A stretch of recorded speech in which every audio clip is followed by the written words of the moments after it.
Siapa nak? Samnan ke Muklis baca doa? Mak saya tak boleh buka. Oh, okey. Saya cikgu saya.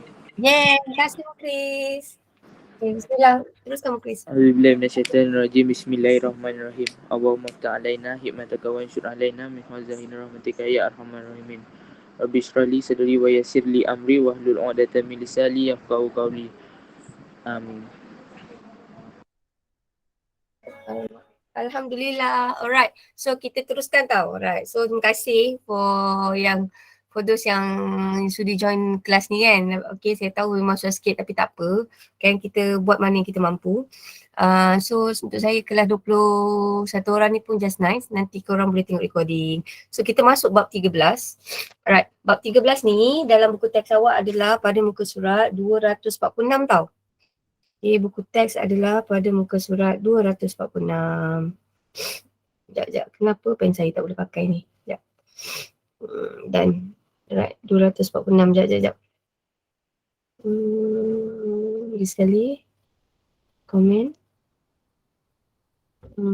Sekejap. Akish baru masuk. 200. Asal pen ni lah. Sekejap. Dan, lagi sekali. Homeostasis. Komen. Right. Sekejap saya punya pen tak boleh pakai. Sekejap. Ish. Right. Okay, saya boleh pakai ni ke? Okay, macam ni boleh. Right. Right. Okay. Right. So hari ni kita nak belajar bab 13. Tajuk dia adalah tajuk homeostasis tau. So homeostasis ni, alright, sebenarnya apa? Sebenarnya kita nak, okay, sebelum tu saya ulang lagi sekali tau. Bismillahirrahmanirrahim. Bab 13, hari ni kita nak belajar 13.1 je. So 13.1 ni, hari ni kita nak belajar apakah yang dimaksudkan sebagai homeostasis. Okay, kemudian macam mana homeostasis ni terlibat dalam suhu atur badan, aras gula, tekanan separa karbon dioksida dan juga tekanan darah. So saya nak cerita yang paling mudah sekali tau, homeostasis ni apa. Homeostasis ni kita nak kata contoh tau. Contoh, katakanlah badan kita ni kat luar, suhu badan kita adalah 37 darjah Celsius. Contoh. Okay, julat normal suhu badan kita adalah antara 36.5 contoh hingga 37 darjah Celsius.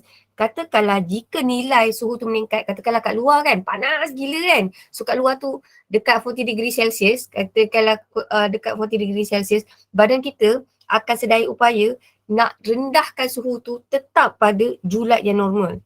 So homeostasis ni sebenarnya apa? Homeostasis ni sebenarnya adalah satu keadaan kawal atur fizikal, kenapalah juga, dan persekitaran supaya badan kita sentiasa dalam julat yang normal. Kenapa mesti julat yang normal? Sebab bila julat yang normal, sel ini dapat berfungsi dengan optimum. So senang kata, macam mana sekalipun jika ada berlakunya perubahan dekat luar, badan kita nak maintain dalam keadaan optimum. Contoh, suhu badan kita mesti 37. Contoh, kita punya pH dalam badan kita, let's say, mestilah dalam keadaan neutral. Katakanlah jika dia sedikit beresit, badan kita akan sedaya upaya nak make sure dia kembali kepada aras normal. So itu yang kita panggil dia sebagai homeostasis.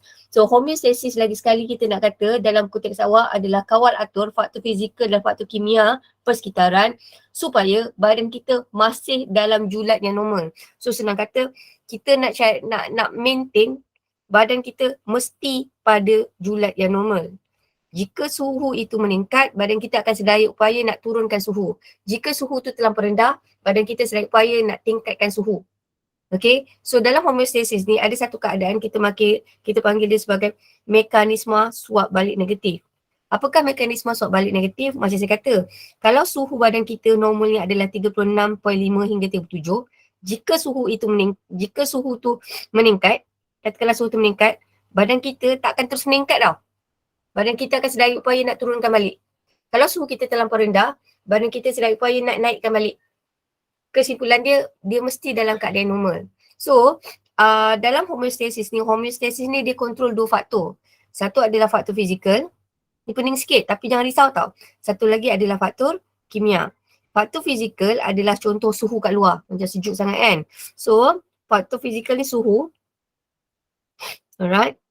suhu, tekanan osmosis. Tekanan osmosis ni kalau badan kita kurang air. Kalau katalah tekanan osmosis tinggi, maksudnya badan kita kurang air. Kalau tekanan osmosis rendah, maksudnya badan kita dah cukup air. Kemudian kita ada tekanan darah. Okay, kalau faktor kimia adalah faktor dalam badan, contohnya nilai pH. Badan kita pH tu mesti 7. Kalau katakan tiba-tiba beresid, badan kita sedaya upaya akan melakukan mekanisme suap balik negatif untuk make sure pH badan kita dalam keadaan neutral. Ni jangan risau tau. Saya rasa macam awak pening sikit, tak apa. Tapi nanti kalau awak tengok contoh, nanti korang boleh faham.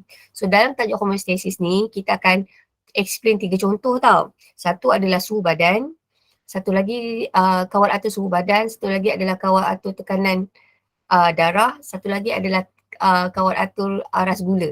Alright, so awak dengar slow-slow je. Awak dah masuk ni pun dah alhamdulillah tau. Now, so saya ambil satu tau. Dalam contoh kawal atur ni, jalan cerita dia lebih kurang sama dalam bab 12 tau. So dalam bab 12 ni kita nak cerita, jika ada rangsangan akan menghasilkan gerak balas. Tapi dalam homeostasis ni, gerak balas dia mesti happy ending. Korang kalau tengok drama ke apa mesti happy ending. Contoh, kalau rangsangan kat luar, suhu tu adalah 38 darjah Celsius. So badan kita akan sedaya upaya nak make sure suhu badan kita kembali normal, which is contoh 36.5. So 36.5 darjah Celsius ini adalah keadaan normal. Jika rangsangan itu katakanlah bukan terlampau tinggi, terlampau rendah, badan kita akan cuba kembali kepada keadaan normal. So jalan cerita dia awak ingat, dia mesti ada rangsangan. Rangsangan mesti diterima oleh reseptor. Reseptor ni akan sampaikan maklumat pergi ke otak. Daripada otak, dia akan sampaikan maklumat pergi ke efektor. So efektor ni akan buat apa?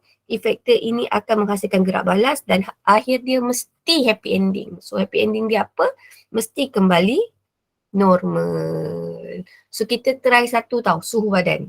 Okay. Now, ini adalah dalam buku teks awak pada muka surat 246. Contoh tau. Contoh pertama, jalan cerita dia sama tau. Nombor 1. Rangsangan, suhu meningkat. So rangsangan ni akan diterima oleh siapa? Rangsangan ini akan diterima oleh reseptor. So dalam kes ni reseptornya apa? Nama reseptor adalah termoreseptor sebab dia ada rangsangan itu adalah suhu kan. So bila suhu, reseptor dia adalah termoreseptor. Kemudian termoreseptor ni, okay, dia akan sampaikan maklumat ke bahagian otak. Nampak tak? Nombor 1, rangsangan. Rangsangan suhu meningkat. So suhu meningkat ini, okay, rangsangan ini akan diterima oleh reseptor. So dalam kes ini, reseptor kita adalah termoreseptor. So termoreseptor akan sampaikan maklumat pergi ke otak. Tapi dalam kes kita ni, otak yang terlibat adalah hypothalamus. Right? So hypothalamus ni, tapi kalau awak nampak sini, termoreseptor ada 2 tau. Satu termoreseptor kat kulit, satu lagi termoreseptor dekat hypothalamus. Tapi dia apa-apa, dia mesti sampaikan maklumat pergi ke otak. Okay. Dari otak, okay, daripada otak ni otak sebenarnya bahagian otak. Okay, maklumat akan disampaikan pergi ke efektor. Okay, dalam kes ni, efektor dia banyak tau. Okay, so efektor dia dalam kawal atur suhu ni, satu adalah salur darah yang namanya arteriol. Arteriol ni apa? Arteri yang paling kecil. Kemudian efektor lain yang terlibat adalah otot reaktor. Otot reaktor ni apa? Otot yang pegang kita punya bulu roma. Kalau otot reaktor kita mengecut, bulu roma tegak. Kalau otot reaktor tu mengendur, bulu roma kita jatuh. Okay, so cerita dia lagi sekali tau. Rangsangan adalah suhu. Okay, perubahan suhu akan diterima oleh reseptor. So reseptor dia adalah termoreseptor. Kemudian termoreseptor ni akan sampaikan maklumat pergi ke otak. Kemudian otak akan sampaikan maklumat pergi ke efektor. So dalam kawal atur suhu, efektor kita ada banyak. Pertama adalah salur darah yang namanya arteriol. Kedua adalah otot erector yang pegang bulu roma. Ni otot reaktor. Ketiga adalah otot rangka. Pertama, kedua, ketiga, keempat adalah kelenjar peluh. Kemudian kita ada efektor lain. So, efektor yang kelima adalah kelenjar adrenal. Yang keenam adalah kelenjar thyroid. So, efektor ni akan menghasilkan apa? Efektor ni akan menghasilkan gerak balas. Korang okey tak? Saya risaulah. Okay. Now, so cerita dia saya buat macam ni. So, kesimpulan dia, okay, yang ni nota ni tak cantik sangat tapi kita boleh pakai tau. Kesimpulannya, suhu meningkat, rangsangan akan diterima oleh termoreseptor. So, termoreseptor akan sampaikan maklumat pergi ke bahagian otak which is hypothalamus. Hypothalamus akan sampaikan maklumat pergi ke efektor. Dalam kes kita, efektor kita ada 6. Otot reaktor, atriol, salur darah, otot rangka, kelenjar peluh, kelenjar adrenal dan juga kelenjar thyroid. So, efektor ni akan buat apa? Efektor ini akan menghasilkan gerak balas. So, kalau suhu meningkat, awak teka bulu roma kita ni tegak ke atau jatuh? Kalau lah tengah panas, dia mesti jatuh tau. Sebab kita tak nak tegak. Sebab kalau tegak, dia boleh perangkap haba. Right? So, otoreaktor kita, gerak balas tu akan mengendur. Apa kesan bila mengendur? Bulu roma akan jatuh. So, bila bulu roma ni jatuh, apa kesannya? Kesannya kurang haba terperangkap. Salur darah ni pula, kalau panas, perasan tak kalau orang tu putih, muka dia merah? Kenapa? Sebab bila panas, kita punya salur darah, which is yang arteriol yang dekat dengan permukaan kulit kita ni akan kembang tau. So, keadaan salur darah yang kembang itu, kita panggil dia sebagai pembasodilatan. Ni dalam bahasa Inggeris tau, vasodilation. Dilate is something that yang become bigger. Dilate. So, bila dia kembang, okay, aliran darah itu meningkat, so banyaklah haba dibebaskan. Sebab tu kalau lah masa panas, korang akan rasa pipi awak, selain merah tu, ada rasa panas. Sebab salur darah kita kembang, dekat dengan kulit, ada haba yang dibebaskan. Sebab kan tadi suhu meningkat kan, so dia nak cuba buang haba yang berlebihan. Kemudian ketiga, otot rangka tu buat apa? Bila panas, keadaan panas yang normal, otot rangka kita tak akan terangsang. Kalau terangsang dia jadi menggigil, tapi dalam keadaan ni dia tidak terangsang. Okey, kelenjar peluh akan dihasilkan. Kenapa? Kelenjar peluh ni hasilkan peluh sebab nak bagi cooling effect. Kemudian kita punya kelenjar adrenal dengan kelenjar thyroid ini kurang terangsang. So bila kurang terangsang, kadar metabolisme akan berkurang. Right. So sekarang kita tengok kalau suhu tu meningkat, suhu tu boleh menurun juga tau. So kita buat satu-satu tau. Bila suhu menurun, suhu turun, okey, rangsangan ini akan diterima sama oleh termoreseptor. Kejap. Saya tak pandai pakai ni. Termoreseptor. So termoreseptor ni kemudian sampaikan maklumat pergi ke mana? Dia akan sampaikan maklumat ke hypothalamus. Kemudian hypothalamus ni akan sampaikan maklumat pergi ke efektor. So dalam kes kita ni, efektor kita akan sampaikan maklumat pergi ke efektor. Sekejap. Mana pen saya ni? Andu. Okay, hypothalamus akan sampaikan maklumat pergi ke efektor. So dalam kes kita, efektor kita sama juga. Ada 6 tau. Pertama adalah otot reaktor. Otot erector. So bila keadaan suhu menurun, otot reaktor kita ni akan kecut. Kenapa dia mesti kecut? Sebab dia nak bulu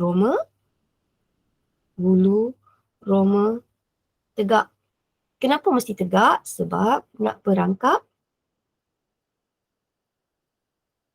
haba. Kemudian kita tengok pula salur darah. So arteriol kita, atriol. Alright. Atriol pula, dia akan mengecut. So mengecut ni kita panggil dia sebagai pembasuh cerutan. Pembasuh cerutan. Sebab tu bila sejuk muka korang pucat. Kenapa pucat? Sebab awak punya arteriol tu mengecut jauh dari kulit. So bila pembasuh cerutan ini berlaku, muka kita akan jadi pucat. So muka pucat. Kemudian awak akan perasan bila kita dalam keadaan sejuk, okay, otot rangka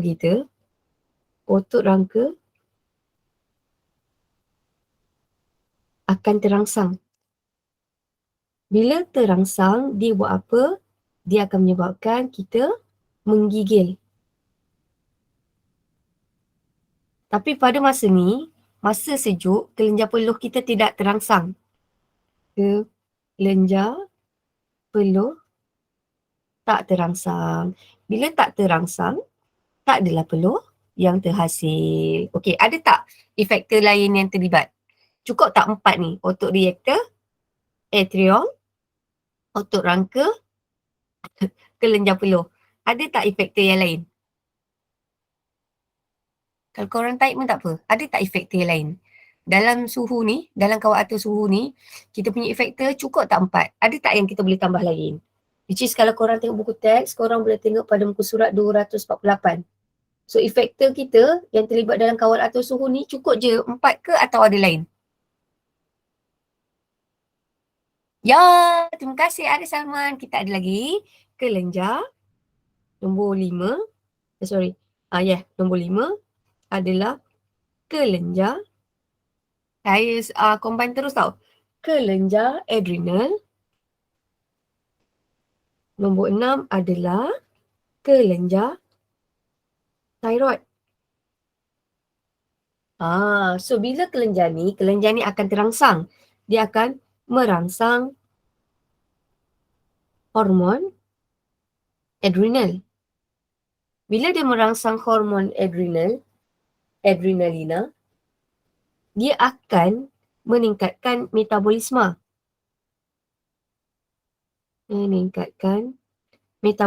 So banyaklah gula terhasil.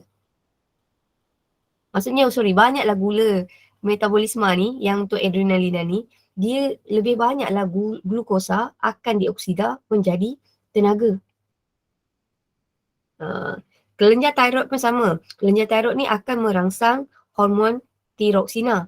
Bila tiroksina ini terangsang, hormon tiroksina terangsang, metabolisme akan meningkat. Sebab tu perasan tak kalau korang mandi dekat air terjun atau korang asyik main mandi-mandi je, korang cepat rasa lapar. Kenapa? Bila dalam keadaan sejuk, sebenarnya awak punya kelenjar ni, kelenjar adrenal dengan kelenjar thyroid ni dirangsang. So metabolisme meningkat. So bila metabolisme ni meningkat, ni yang buatkan awak cepat rasa lapar. So kenapa rasa macam tu? Sebab suhu awak dalam badan awak tu sejuk tau. So badan awak akan melakukan homeostasis. Okay, nak make sure suhu badan kita mesti kembali dalam julat optimum. Kenapa mesti julat optimum? Sebab kita nak pastikan badan kita ni boleh berfungsi dengan baik. Sampai sini boleh faham tak? Okey tak? Salman okey tak? Yang lain semua okey tak? Okey tak? Okey, terima kasih. Alright, so kita dah belajar kawal atur 1 which is adalah suhu. Sekarang, alright, Alhamdulillah, thank you Mira. Sekarang kita nak tengok pula, kalaulah dalam tajuk ni kan, sebenarnya saya suka korang buat nota sendiri yang macam ni. Biarlah hodoh pun, tapi hodoh tu awak lebih senang faham. So, senang kata dalam tajuk yang ni, korang kena baca, make sure korang kena faham. Okay, dia punya kehendak soalan tu. Maksudnya awak kalau awak faham, basically nak buat essay tu senang. Alright. So sekarang kita dah belajar kawal atur suhu tau. So seterusnya kita nak tengok kawal atur gula dalam darah. So kalau kita kata pasal kawal atur gula dalam darah, dia punya efektor dia satu je tau dalam kes ni. Efektor dia adalah pankreas. Okay, so dalam tajuk kawal atur gula, efektor kita adalah pankreas. Pankreas, ingat tak? Pankreas peak. Dia hasilkan hormon insulin dan juga glukagon. Saya cerita masa korang puasa. Right. Masa korang puasa, katakanlah ataupun korang tak sahur. Masa korang puasa, aras gula dalam darah akan menurun. Ini puasa. Okay. So, badan kita detect, badan kita ni akan sampaikan maklumat, sama juga tahu dia akan sampaikan maklumat pergi ke, sekejap. Dia punya bahagian ni saya tak ingat lah, otak ni bahagian apa dia mesti sampaikan maklumat pergi ke otak juga. Tapi dalam kes ni tak adalah, dia terus sampaikan maklumat pergi ke pankreas tau. So, kita tahu dalam badan kita, aras glukosa menurun, ini adalah rangsangan. Okay, bila kita tahu je rangsangan gula ni menurun, dia yang akan terima adalah pankreas. So, pankreas ni sebenarnya saya nak bayangkan dia adalah dia macam effector. So, pankreas buat apa? Kalau aras gula menurun, pankreas ni dia akan suruh glukagon buat kerja. So, glukagon buat apa? Glukagon ni boleh tukarkan karbohidrat kompleks yang ada dalam hati kita, glycogen, menjadi glukosa. Kalau glycogen tak ada, right, glukagon boleh suruh lipid ini ditukar menjadi glukosa. Sebab badan kita kurang gula, bila badan kita kurang gula, makanan simpanan tu akan ditukar menjadi gula. So, bila makanan itu semua ditukar menjadi gula, aras gula kita akan kembali normal, which is antara 75 hingga 110. So, senang kata, aras gula kita ni, kalau dia perasan dia rendah daripada 75 hingga 110 mg, badan kita sedaya upaya akan pastikan dia naik balik kepada julat normal. Ini adalah julat normal. So, ini kita kata dia sebagai homeostasis. Homeostasis adalah satu mekanisme apabila badan kita sedaya upaya akan melakukan satu tindakan untuk memastikan badan kita mesti dalam julat yang normal. So, mekanisme yang ini kita panggil dia tahu sebagai mekanisme suap balik negatif. Kenapa kita panggil dia sebagai suap balik negatif? Adalah bila kita dah tahu aras glukosa dalam badan kita turun, okay, badan kita tak akan terus turun. Maksudnya gula tu tak akan terus turun. Dia akan lawan balik. Kalau dia tahu dalam badan kita gula kurang, okay, badan kita sedaya upaya nak naikkan balik. Mesti dalam keadaan normal. Dia mesti happy ending. Maksudnya dalam julat yang normal. Okay, katakanlah awak makan banyak. Contoh cuti sekolah, kerja asyik makan je kan. So, bila korang makan, tapi korang ni pankreas sihat lagi. So, bila korang makan, tak semua makanan yang korang makan tu akan digunakan menjadi tenaga kan. So, bila ada glukosa yang berlebihan, pankreas ni buat apa? Pankreas ni akan suruh insulin tu, akan merembeskan insulin. Okay. So, insulin ni buat apa? Insulin ni akan tukar glukosa berlebihan menjadi glycogen. Ataupun ada glukosa itu kita gunakan untuk respirasi sel.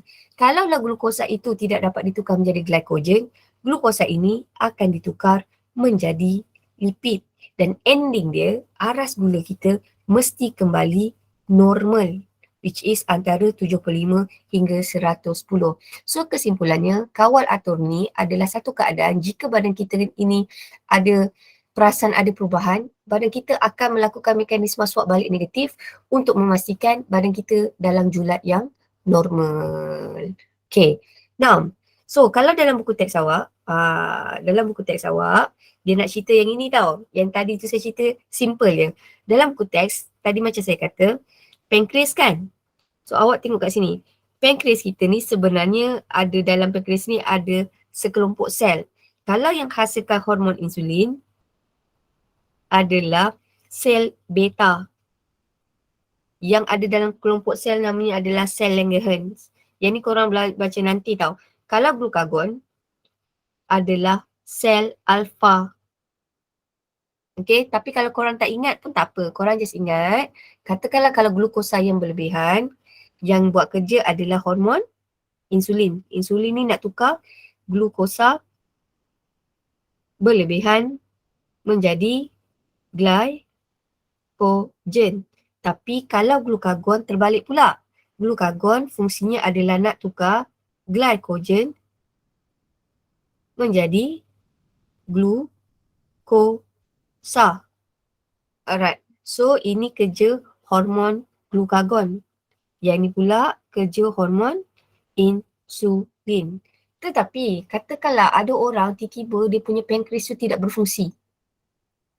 Maksudnya bila pankreas dia tidak berfungsi, katakanlah kalau glukosa berlebihan dalam badan dia, dia tak dapat tukar menjadi glycogen.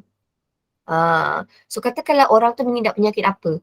Kalau katakanlah dia punya pankreas tidak berfungsi untuk menghasilkan insulin atau tidak berfungsi menghasilkan glukagon, kita kata orang individu itu menghidapi penyakit apa? Kegagalan insulin dihasilkan disebabkan pankreas dia tidak berfungsi. Itu penyakit apa? Kencing manis. Ya, very good. Adalah penyakit kencing manis. So penyakit kencing manis ni adalah satu keadaan apabila dia punya pankreas tu gagal menghasilkan hormon. Sebab tu kadang orang kencing manis ni, macam bapak saya ada kencing manis, kalaulah dia puasa, dia tak boleh buat aktiviti cergas tau. Sebab tenaga yang dia dapat adalah daripada nasi yang dia makan masa sahur. Katakanlah kalaulah dia puasa, dia lupa nak sahur, dia tak boleh survive sampai ke petang. Sebab pankreas dia tidak dapat menukarkan, tidak dapat menghasilkan hormon glukagon. So bila badan tu tak boleh hasilkan hormon glukagon, bapak saya tak boleh buat yang ni. Glycogen tu tak dapat ditukar menjadi glukosa. So bila gula terlampau rendah masa dia puasa, kita panggil dia sebagai hypoglycemia. Dia macam boleh pingsan. Kalau gula terlampau banyak dalam badan pula, kita panggil dia sebagai hyperglycemia. So, awak ingat, kalau dalam kawal atur gula, glukosa, kita melibatkan dua jenis hormon. Kalau gula yang berlebihan, kita pakai insulin. Kalau tengah puasa, kita pakai glukagon. Right, yang ni senang. Right. Tapi ending dia mesti aras gula akan kembali normal. So macam mana jadi normal? Sebab mekanisme suap balik negatif. Okay? Right. Okay, saya bagi awak info je. Alright, yang ini pengsan. Okay, saya pakai nota yang ni je tau. Okay, nota ni nota yang saya conteng lah. So basically korang tengok pada muka surat 250. Ni buku teks awak adalah pada muka surat 250. Now, badan kita sebenarnya sangat sensitif kepada kepekatan gas karbon dioksida terlampau banyak. Tapi badan kita kurang sensitif kepada kekurangan oksigen. Kenapa jadi macam tu? Kenapa badan kita terlampau sensitif jika karbon dioksida tu terlebih sikit dalam badan kita? Tapi badan kita kurang sensitif kalau dia kekurangan oksigen. Sebab karbon dioksida asid.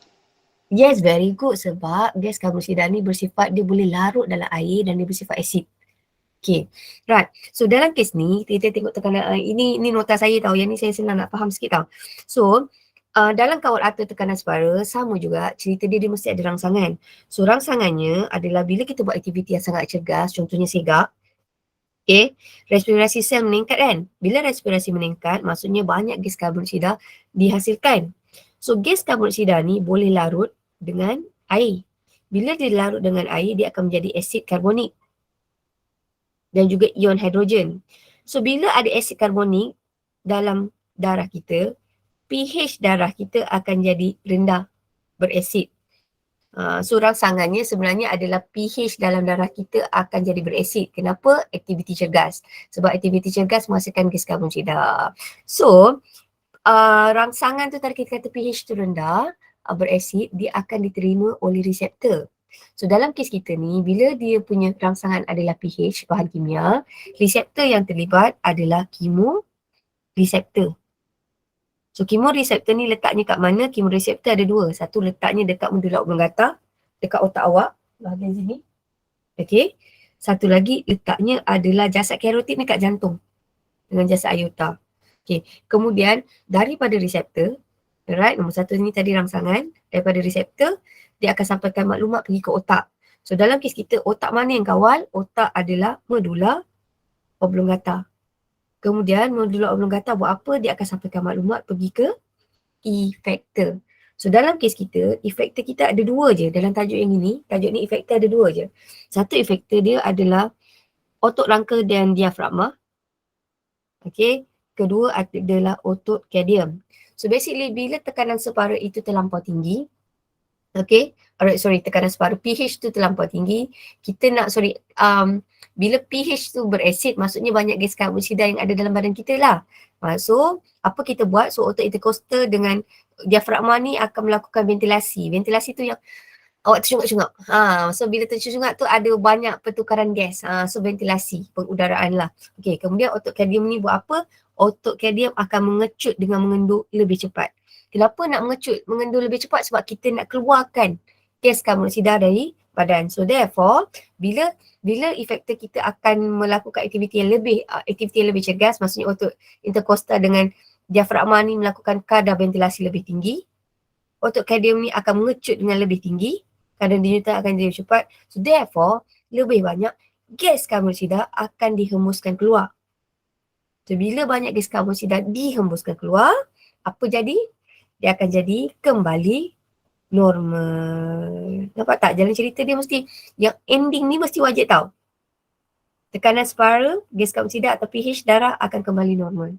Ini dia punya happy ending. Right. Tapi kalau untuk yang ini, cerita dia satu je. Yang ini je. Kalau tekanan spiral, kawal atur untuk gas karbon dioksida, tekanan spiral untuk gas karbon dioksida, kita cerita ni je, berasid je. Kita tak ada cerita alkali. Right, dia memang tak ada alkali. So yang ini berasid je. Okay. So, tadi kita dah belajar, dalam homeostasis ni kita belajar kawal atur ada 3. Satu adalah kawal atur suhu, satu lagi adalah kawal atur aras glukosa, satu lagi adalah kawal atur tekanan spiral gas karbon dioksida. Right, kita masuk yang paling last. Saya tak boleh banyak dah ni. Nanti kalau saya rasa banyak Ziad rasa pening, banyaknya dia rasa tertinggal. Yang ni pun saya rasa dah banyak dah ni. Rasa nak tergolek-golek je korang kan. Right. Tapi saya cuba nak habiskan dalam masa 2 hari je tau. Okay, esok pun ada lagi. Saya minta maaf semua, minta maaf. Okay, now. So sekarang tekanan darah tau. So, kalaulah tekanan darah, kawal atur tekanan darah, tengok kan. Tekanan darah ada 2 jenis. Satu tekanan darah meningkat. So saya ambil yang tekanan darah meningkat lah. Yang ni korang tahulah tekanan darah meningkat high blood pressure. Kalaulah high blood pressure, marilah kita tengok. Okay, tekanan high blood pressure.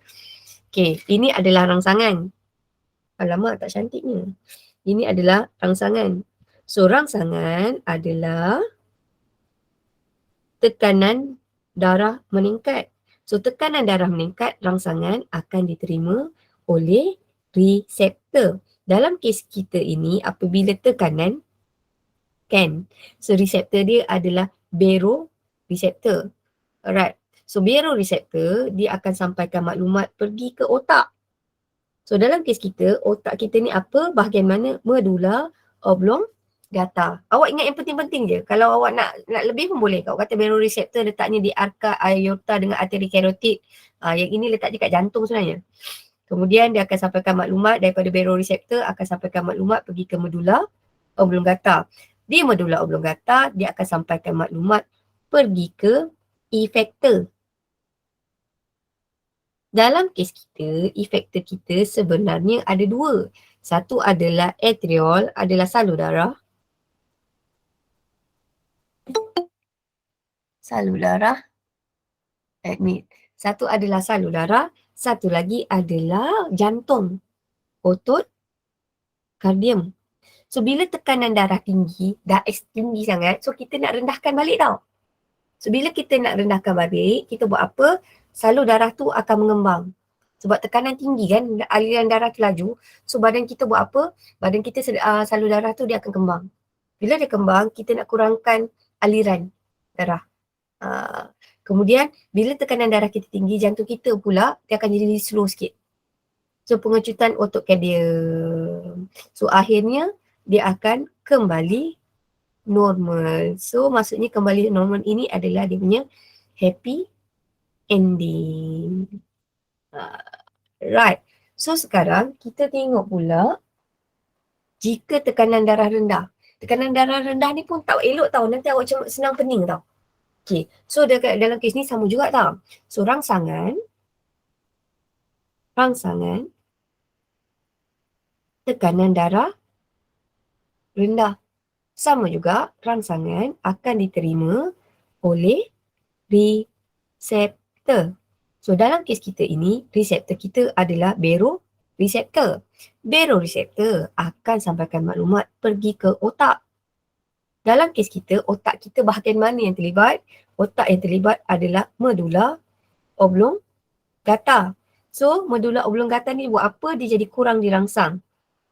So, bila kurang dirangsang, dia akan memberi daripada otak ni, dia akan sampaikan maklumat pergi ke efektor.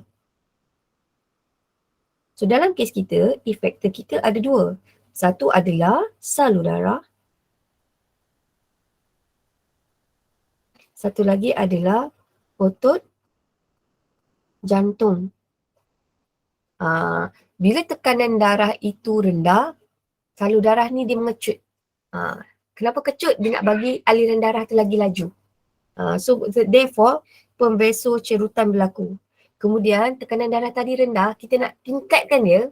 So jantung kita buat apa pula? Jantung kita akan mengepap lebih kuat. Dan ending dia, tekanan darah akan kembali normal. So kesimpulannya, dalam cerita kawal atur ini, kawal atur, dia mesti ada rangsangan, ending dia mesti ada gerak balas, dan ending paling best sekali, dia mesti ada happy ending dia.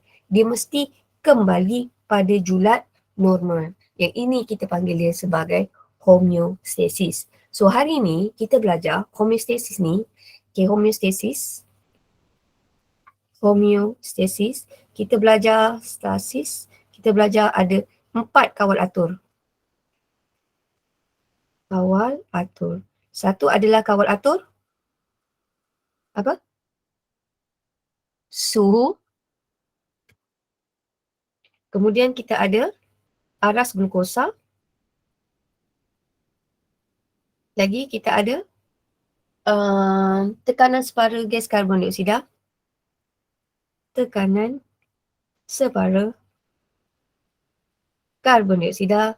Dan akhir sekali kita ada tekanan darah. Kalau suhu, apakah nama reseptor yang terlibat? Kalau suhu, apakah nama reseptor yang terlibat? Termoreseptor. Ya, terima kasih Aisyah. Termoreseptor. Kalau aras gula, apakah kelenjar yang terlibat? Apakah organ yang terlibat? Dia start huruf P. Ya, terima kasih Bakisha. Pankreas. Kalaulah gula kita banyak, glukosa terlampau tinggi, hormon apa yang dihasilkan? Insulin. Yeay, insulin. Kalaulah puasa, glukosa terlampau rendah, hormon? Glukogen. Glukagon. Kalau glycogen adalah karbohidrat simpanan. Okey. Now, kalau tekanan separa, apakah reseptor yang terlibat? Tekanan separa ni dia ada kaitan dengan pH. pH ni akan jadi rendah. So, apakah nama reseptor dia? Kemoreseptor. Yeah, namanya adalah kemoreseptor. So, dalam tekanan separa, kita ada 2 efektor yang terlibat. Satu apa? Dia 2 atau 3? Satu yang ada dekat kita punya sangkar rusuk tu. Apa nama dia? Otot diafragma. Yeah, otot diafragma. Kita ada otot interkostal dan diafragma. Otot interkostal dan diafragma. Lagi satu, kita tu ni jadi macam laju tu. Kardium. Yeah, otot kardium. Right. Now, kalau tekanan darah, tekanan, nampak tak rangsangan dia tekanan, apakah nama reseptor yang terlibat? Baroreseptor. Yes, very good. Baroreseptor. So dalam tekanan darah ni, apakah efektor? Dia ada 2 je efektor tadi saya cakap. Yang melakukan pemvasocerutan, dilatan ni sebenarnya apa? Salur darah. Ya, dia punya. Yes, very good. Macam ni lah nak dengar suara. Okay, so kita ada salur darah. Satu lagi saya dengar tadi jantung. So otot, kardium. Alright, Alhamdulillah. So saya nak pergi laju tapi saya rasa benda ni dah banyak sangat dah ni. Esok saya habiskan bab ni. Esok saya bagi tahu apa yang keluar. Okay, right. So, kita tengok apakah yang dimasukkan sebagai homeostasis. Ini adalah dalam buku teks awak pada muka surat 252 tau. So, apakah yang dimasukkan sebagai homeostasis? Homeostasis ni sebenarnya adalah kawal atur. Okay, faktor fizikal dan juga faktor kimia persekitaran dalam badan. Maksudnya dia adalah kawal atur. Kawal atur persekitaran dalam badan. Okay, kawal atur persekitaran dalam badan. Persekitaran dalam supaya ia dalam julat yang normal. Kenapa mesti julat normal? Therefore, sel itu dapat berfungsi dengan baik. Alright. So dekat sini dia kata apakah seorang pekerja terpaksa bekerja dalam keadaan yang panas kerana bekalan elektrik di pejabatnya terputus. Huraikan gerak balas efektor yang mengawal suhu badan dia. Okay. So kira acah. Lama lawa. Okay, admit. Alright. So dalam kes ini, dia punya efektor dia, saya terus ambil efektor dia adalah salur darah, kelenjar peluh, otot reaktor, otot rangka dan juga kelenjar adrenal dengan thyroid. So kalau salur darah buat apa? Dia akan jadi kembang sebab tu muka tu jadi merah. Yang ni salur darah kat muka tau. Jadi kembang sikit. Dekat dengan kulit. Salur darah dekat dengan kulit. Okay. Kelenjar peluh buat apa? Dia mesti merembeskan peluh. Kenapa bila panas kita kenapa bila panas kelenjar peluh tu mesti menghasilkan peluh? Sebenarnya peluh tu buat apa? Nak bagi kita Menurunkan suhu badan. dia nak rendahkan suhu badan, dia nak bagi cooling effect. Very good. Kemudian bila kita tengah panas, otot bulu roma kita dia tak akan tegak tau. Sebab dah banyak haba, so dia akan jatuh. So bulu roma jatuh ni disebabkan otot erector. So otot erector dia mengendur, therefore bulu roma jatuh. Kemudian bila panas biasanya kita tak menggigil. Menggigil yang kalau panas tu lain, tu menggigil tak kurang gula. Alright. So otot rangka kurang mengecut, therefore badan tidak menggigil. So masa panas kelenjar adrenal dengan thyroid ini tidak dirangsang, so metabolisme menurun. So biasanya panas kita tak rasa lapar. So senang kata macam ni, kalau awak nak buat comparison, bila masa kita senang rasa lapar, bila sejuk asyik hujan. So kenapa macam tu? Sebab kita punya kelenjar adrenal dengan thyroid tu terangsang. Therefore metabolisme kita akan meningkat. Right. So akhirnya nombor 3. Seorang lelaki berumur 40 disahkan oleh doktor tidak dapat menghasilkan insulin yang mencukupi. Huraikan apa yang berlaku. Ni penyakit apa ni tadi saya kata? Kencing manis. Ya, kencing manis ataupun diabetes mellitus. So orang yang kencing manis ni, dia ada satu masalah tau. Dia tak dapat tukar glukosa berlebihan menjadi glycogen. So bila dia tak dapat tukar glukosa berlebihan menjadi glycogen, gula dalam darah dia terlampau banyak. Bila gula terlampau banyak, kita panggil orang itu mengalami hyperglycemia terlampau banyak. Sebenarnya kalau gula terlampau banyak dalam badan ni tak elok tau dalam jangka masa yang panjang. Dia akan menyebabkan awak punya kidney, buah pinggang tu akan bekerja keras. Sampai satu tahap, kidney kita tu dah tak boleh tampung ada glukosa tu yang keluar melalui air kencing. Sebab tu nama dia kencing manis. Sebab dalam satu keadaan bila dia punya buah pinggang itu tidak berfungsi, air kencing dia mengandungi gula. Kalau orang normal, air kencing mesti tak ada gula, kosong. Alright? So therefore, kita kata dia menghidapi penyakit diabetes. So penyakit diabetes yang paling teruk sebenarnya dia bila rasa haus, penat dan juga letih. Dan juga dia jadi, ini yang teruk tau, dia dah jadi kurus. Okay, now last kali. Ahmad baru sahaja tamat larian 100 meter. Terangkan bagaimana tekanan darahnya menurunkan kewal jod normal. So ini adalah kita nak cerita pasal kepekatan gas karbon dioksida. So bila kepekatan gas karbon dioksida dia ada kaitan dengan ni tekanan darah tekanan darah. So tekanan darah adalah baroreceptor. So baroreceptor ni akan sampaikan maklumat ke medulla oblongata. Medulla oblongata akan sampaikan maklumat pergi ke salur darah which is arteri dan juga kita punya jantung. So dia buat apa? Dia akan kembang dan jantung kita ni tak nak mengecut lebih laju. So saya rasa korang boleh faham kot tajuk ni. Saya laju tapi saya rasa you guys boleh faham kot. Boleh faham tak? Sekejap saya ada satu soalan, saya ada soalan pool tau. So korang jawab dulu pool. Okay, korang tengok ada launch. Lepas tu ada lagi satu soalan. Ini launch. And then Soalan tu ada kat tepi tau, yang macam Squid Games tu. Ada lagi tak? Ada lagi tak? Aha. Ini launch. Seberapa pool saya ada? Saya rasa ada. Saya ada satu. Like. Ada. Okay. Ada satu soalan. Soalan yang pertama, berikut adalah efektif yang terlibat dalam kawat atau suhu kecuali. Kemudian soalan nombor 2, kegagalan pankreas menghasilkan insulin boleh menyebabkan penyakit. Okey. Soalan ketiga, apakah nama reseptor dalam mekanisme kawal atau tekanan darah? Tekanan darah tau. Right. Kemudian soalan terusnya, refleksi tahap kefahaman hari ini. Berapa peratus yang faham antara 100 hingga 80?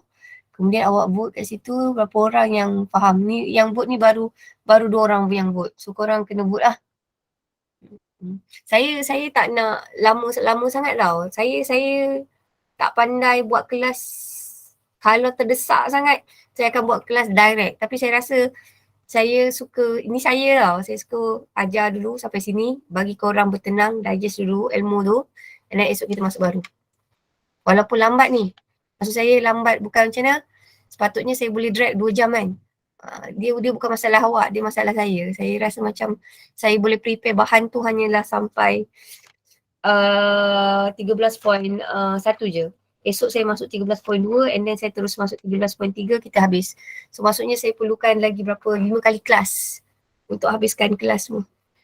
Alright, so basically kita tengok. Okay, yang tak faham, ada seorang yang tak faham antara 39 hingga 20%. Yang faham, tengok yang faham antara 79 hingga 60% ada 11 orang yang vote. So sekarang yang vote baru 20 orang. Kita ada 20, lebih kurang saya estimate lebih kurang 25 orang.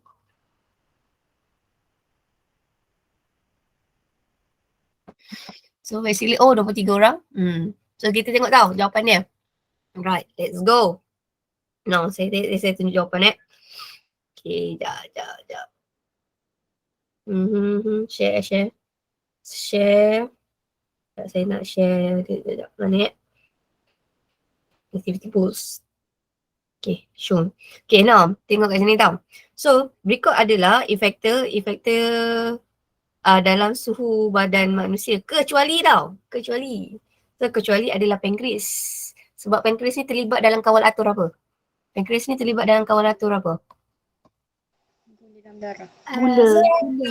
Aras dalam darah. Okay, now soalan kedua. Kegagalan pankreas menghasilkan insulin boleh menyebabkan penyakit diabetes mellitus. Kalau diabetes insipidus ni adalah disebabkan oleh kekurangan hormon ADH, air dah habis. Maksudnya dia minum air tu tak dapat diserap oleh badan. Air tu semua keluar melalui air kencing. So itu adalah diabetes juga, tapi itu diabetes insipidus. Kalau diabetes insipidus adalah disebabkan hormon ADH dia tidak dapat berfungsi dengan baik. Okay, kalau kegagalan pankreas menghasilkan insulin, ini adalah penyakit diabetes mellitus. Now, soalan yang ketiga. Apakah nama reseptor dalam mekanisme kawal atur tekanan? Tengok tahu tekanan. Kalau tekanan, dia ada kaitan baroreceptor. Kalau kimia. So kimia adalah pH. Kalau kita kata tekanan separa gas karboksida, barulah kemoreseptor. Kalau termo ni korang tahu, termometer, dia ada kaitan dengan suhu. So kalau rangsangan itu adalah suhu, reseptor dia adalah termoreseptor. Kalau rangsangan itu adalah bahan kimia, contohnya macam chemical pH, dia adalah kemoreseptor. Kalau tekanan, dia punya reseptor adalah baroreceptor. Last kali, Alhamdulillah. Alright. Now, so refleksi tahap kefahaman kita hari ni, Alhamdulillah ada 9 orang yang faham antara 100 hingga 80. Tahniah. Okay, yang tak faham tak apa tau. Yang ini refleksi pada diri sendiri. So maksudnya, siapa yang dapat antara 39 hingga 20, ingin 59 hingga 40, so basically korang kena tengok recording balik. Ataupun korang baca balik, korang buat nota macam saya balik. Saya rasa kalau korang buat nota macam tu, itu bagus. So basically, saya suka bila buat kelas, kita ada refleksi. So basically, kita boleh muhasabah diri lah. Kalau maksudnya tajuk ni korang kuat, nanti korang boleh ajar kawan yang lain. So do you have any question? Esok kita ada kelas lagi. 1 kali kelas esok untuk minggu ni, nak habiskan bab 13. So do you have any question? Ada apa-apa masalah lain? Saya laju sangat tak? Adakah saya terlampau laju untuk awak? Laju sangat tak? Tak. Tak. So far boleh faham? Boleh. Boleh, Alhamdulillah. Ada tak soalan lain? Ada soalan lain? Okay, saya nak ucapkan terima kasih sebab kita tak sampai 1 jam ni tapi saya rasa objektif dah tercapai. Saya nak masuk bab pembentukan air kencing tapi masalahnya saya tak study dulu.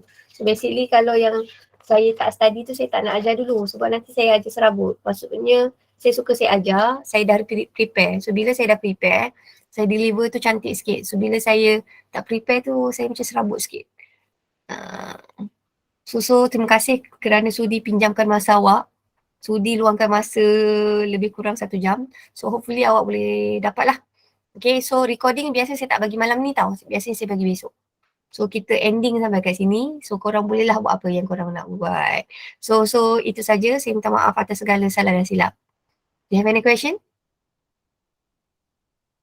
Tak ada kan? Tak ada cikgu. Faham semuanya. Okay ke? Okey. Alright.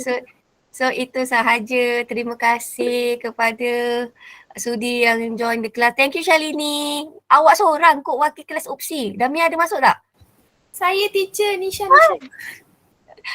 Oh, Mira pakai My nama siapa mom. tu?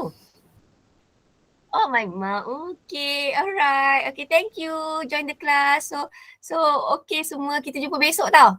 So esok pun 1 jam lagi. Alright? Saya tak pandai buat 2 jam tau. Saya pandai fokus saya 1 jam je. Alright? So awak bertahan dengan saya Kalau yang tak sempat tak apa tau. Korang tengok recording. Alright? Okay. So itu saja. Okay, bye everybody.